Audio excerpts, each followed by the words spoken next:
Hi, PPSSPP ആപ്പിനെ പറ്റി നമുക്ക് നോക്കാം. നമ്മുടെ ആപ്പ് ഓപ്പൺ ആയിട്ടുണ്ട്. അപ്പോൾ നമുക്ക് ഓക്കെ കൊടുത്ത് ഒരു ഫോൾഡർ സെലക്ട് ചെയ്യാം. പക്ഷേ ഞാനിവിടെ PSP എന്ന പേരിൽ പുതിയൊരു ഫോൾഡർ ഉണ്ടാക്കുകയാണ് ചെയ്യുന്നത്. എന്നിട്ട് യൂസ് ദിസ് ഫോൾഡർ കൊടുത്തു.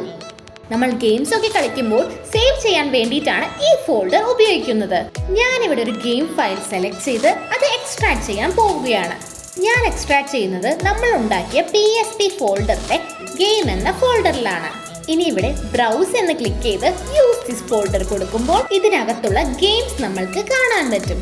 ദേ ഇതുപോലെ.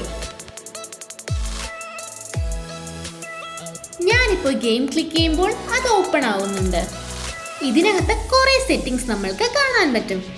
നിങ്ങളുടെ ഡിവൈസ് മോഡൽ അനുസരിച്ച് വേറെ സെറ്റിംഗ്സ് നിങ്ങൾക്ക് ട്രൈ ചെയ്ത് നോക്കാവുന്നതാണ്. ഇവിടെ നമ്മൾക്ക് ബാക്ക് ആൻഡ് ക്ലിക്ക് ചെയ്യുമ്പോൾ വോൾക്കനും ഓപ്പൺ ചെയ്യലും കാണാൻ പറ്റും. നിങ്ങൾക്ക് പെർഫോമൻസ് ആണ് വേണ്ടതെങ്കിൽ വോൾക്കൻ സെലക്ട് ചെയ്യാവുന്നതാണ്. ഗ്രാഫിക്സ് ക്വാളിറ്റി ആണെങ്കിൽ ഓപ്പൺ ചെയ്യലും. ഈ റെസൊല്യൂഷൻ ക്ലിക്ക് ചെയ്യുന്നതുകൊണ്ട് നമ്മുടെ ഗെയിമിന്റെ റെസൊല്യൂഷൻ കൂടുകയും കുറയുകയും ചെയ്യും. നിങ്ങളുടെ ഫോൺ നല്ല ഹൈ എൻഡ് ആണെങ്കിൽ കൂടിയ റെസൊല്യൂഷനിലും കളിക്കാൻ പറ്റും.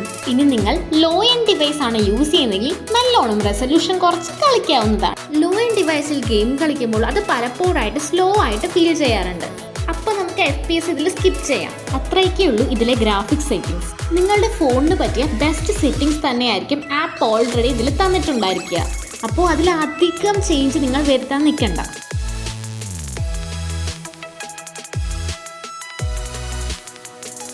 അപ്പോൾ ദേ നമ്മുടെ ഗെയിം ലോഡായിട്ടുണ്ട്. കൺട്രോൾ ബട്ടൺസ് എല്ലാം നിങ്ങൾക്ക് കാണാൻ പറ്റും.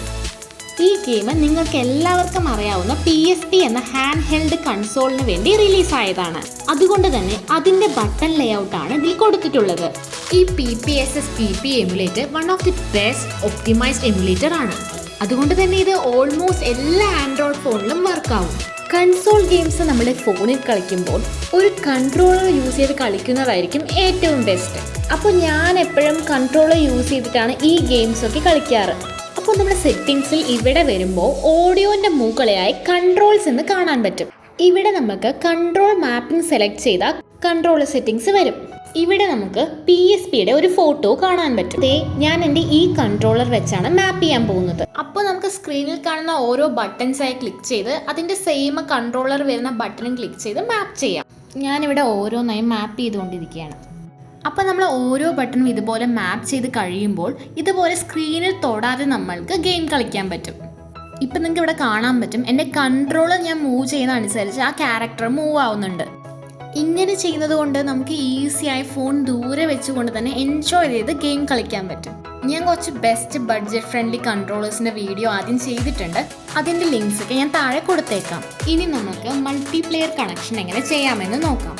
നിങ്ങൾക്കറിയാം കൺസോൾ ഗെയിംസിൽ ഒരുപാട് മൾട്ടിപ്ലെയർ ഗെയിംസ് ഉണ്ട്. അപ്പോൾ ഈ ആപ്പ് യൂസ് ചെയ്ത് നമ്മുടെ ഫ്രണ്ട്സിൻ്റെ കൂടെ മൾട്ടിപ്ലെയർ ആയിട്ട് ഗെയിംസ് കളിക്കാൻ പറ്റും. ഞാനിവിടെ ഒരു മൾട്ടിപ്ലെയർ ആയിട്ടുള്ള ഗെയിമാണ് എടുത്തിട്ടുള്ളത്. പക്ഷേ അതിൽ എറർ വരുന്നതായി നിങ്ങൾക്ക് കാണാം. മൾട്ടിപ്ലെയർ മോഡ് ഓണാക്കാൻ വേണ്ടി സെറ്റിംഗ്സിൽ പോകണം. അപ്പോൾ ഇവിടെ നെറ്റ്വർക്കിങ്ങിൽ ഞാൻ ഓണാക്കുന്ന അതേ സെറ്റിംഗ്സ് നിങ്ങൾ ഓണാക്കുക. ഒരു ഇമ്പോർട്ടൻ്റ് കാര്യം, നിങ്ങളുടെ രണ്ട് ഫോണും ഒരേ വൈഫൈ നെറ്റ്വർക്കിലായിരിക്കണം കണക്ട് ചെയ്തിരിക്കേണ്ടത്. അതുപോലെ തന്നെ നിങ്ങളുടെ രണ്ട് ഫോണിൽ ഒരു ഫോൺ ഹോസ്റ്റും ഒരു ഫോൺ ഗസ്റ്റും ആയിരിക്കും. ഹോസ്റ്റ് ആയിരിക്കുന്ന ഫോണിൽ Pro HOC സെർവർ ഓൺ ആയിരിക്കണം. ഇനി സെർവർ അഡ്രസ്സിൽ ഈ കാണുന്ന IP അഡ്രസ് ക്ലിക്ക് ചെയ്യണം. അതിനുശേഷം താഴേക്ക് സ്ക്രോൾ ചെയ്യണം. ഇവിടെ പോർട്ട് ഓഫ്സെറ്റ് കാണാൻ പറ്റും. അത് 1500 എന്ന വാല്യൂ രണ്ട് ഫോണിലും സെറ്റ് ചെയ്യണം. ഇനി നമ്മൾക്ക് നെറ്റ്വർക്ക് മോഡിൽ പോകുമ്പോൾ ലോബിയിൽ എൻ്റർ ആവാൻ പറ്റും.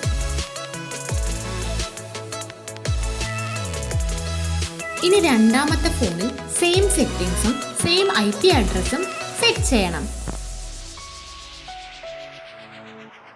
അപ്പോൾ നമ്മൾ സ്ക്രോൾ ചെയ്ത് വരുമ്പോൾ ഏറ്റവും താഴെ കാണുന്ന ഫസ്റ്റ് കണക്ട് എന്ന ഓപ്ഷൻ ടിക്ക് ചെയ്യണം. അപ്പോൾ നമ്മുടെ രണ്ട് ഫോണിലും സെയിം ഗെയിം ഓപ്പൺ ചെയ്ത് നെറ്റ്വർക്ക് മോഡ് ഓപ്പൺ ചെയ്യണം. ഇനി നമ്മൾ ലോബിയിൽ എൻ്റർ ആകുമ്പോൾ രണ്ട് ഫോണിൻ്റെയും നെയിം കാണാൻ പറ്റും. ഇതിവിടെ വേറെ ഡിവൈസിൻ്റെ നെയിം വന്നിട്ടുണ്ട്. ഇനി നമുക്ക് രണ്ട് ഡിവൈസിലും X ബട്ടൺ ക്ലിക്ക് ചെയ്യാം. എന്നിട്ട് നമ്മൾ കുറച്ച് നേരം ഇതുപോലെ വെയിറ്റ് ചെയ്യണം. അപ്പോൾ നമ്മുടെ ഗെയിം ഇൻ്റർഫേസ് ഇതുപോലെ ഓപ്പൺ ആയി വരും. ഇതേ നമ്മുടെ രണ്ട് ഫോണിലും ഒരേ സമയം ഓപ്പൺ ആയി വന്നിട്ടുണ്ട്. നമ്മൾ ഇപ്പോൾ ചെയ്തിട്ടുള്ള സെയിം സെറ്റിംഗ്സ് ആണ് വേറെ ഏത് ഗെയിമിലും മൾട്ടിപ്ലെയർ മോഡ് കളിക്കാൻ PPSSPPയിൽ യൂസ് ചെയ്യേണ്ടത്. ചില ഗെയിമുകളിൽ 2ൽ കൂടുതൽ പേർക്ക് മൾട്ടിപ്ലെയർ ഗെയിം ഒരേ സമയം കളിക്കാൻ പറ്റുന്നതാണ്. ഇവിടെ നമ്മുടെ ഒരു ഫോൺ പ്ലെയർ 1ഉം വേറൊരു ഫോൺ പ്ലെയർ 2 ആണ്. അപ്പോൾ നിങ്ങളുടെ ഫ്രണ്ട്സൊക്കെ ഉണ്ടെങ്കിൽ നിങ്ങൾക്കിത് കളിച്ച് നോക്കാൻ പറ്റും. ഞാൻ നേരത്തെ പറഞ്ഞ പോലെ കൺട്രോളറിൽ കളിക്കുമ്പോഴായിരിക്കും നമുക്ക് അതിൻ്റെ ബെസ്റ്റ് എക്സ്പീരിയൻസ് കിട്ടുക. അതുകൊണ്ട് എല്ലാവരും ഒരു കൺട്രോളർ യൂസ് ചെയ്ത് തന്നെ കളിക്കാൻ നോക്കുക. And PPSSPP one of the best open source emulator ആണ്. അപ്പോൾ അത്രയൊക്കെയുള്ളൂ. നെക്സ്റ്റ് വീഡിയോയിൽ കാണാം. Bye bye.